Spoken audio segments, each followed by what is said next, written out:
Les provocations, les attaques contre l'Algérie reprennent de plus belle en France. Une véritable campagne d'algérophobie à l'adresse de tous les Algériens, notamment ceux résidant en France. Mais quelques voix sages s'élèvent pour mettre les choses à leur place et dire les vérités qui doivent être dites. Amel Bouarba. Les nostalgiques de l'Algérie française reviennent à la charge en multipliant les attaques et les provocations contre l'Algérie. Des attaques dénoncées par de nombreuses voix sages. Dominique de Villepin, ancien chef de la diplomatie et Premier ministre sous Jacques Chirac, a réaffirmé sur un plateau télé que la méthode dure de Retailleau ne marchera pas dans une relation comme celle qui existe entre l'Algérie et la France.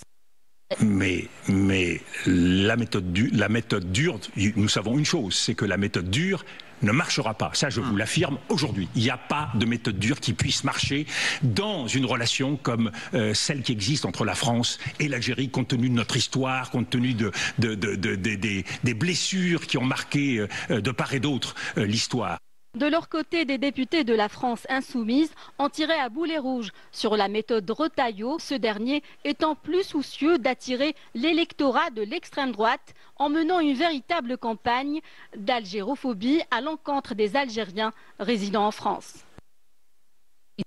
Je pense que la politique de Matamor, qui a été celle de M. Retailleau, qui en a fait un point de fixation publique dans les relations entre la France et l'Algérie, n'a pas produit des résultats. Il faut agir par les voies diplomatiques, c'est ce qu'on fait d'habitude. Et j'espère que ça fonctionnera cette fois. Je crois que c'est ce que le président de la République dit. Ministre de l'Intérieur, M. Retailleau, qui souffre d'une algérophobie aiguë et qui ne cesse de vouloir monter en tension avec l'Algérie.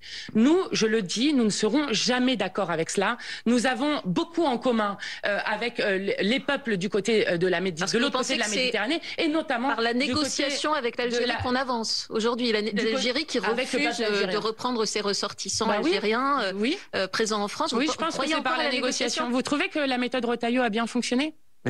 Et vous pensez que la négociation a mieux fonctionné avant?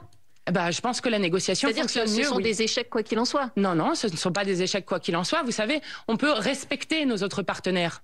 On peut sortir d'une forme de néocolonialisme qui existe toujours en France et qui est absolument insupportable. On le voit avec la Nouvelle-Calédonie, on le voit aussi avec d'autres territoires dits d'outre-mer, et on le voit avec les relations avec les pays d'Afrique du Nord.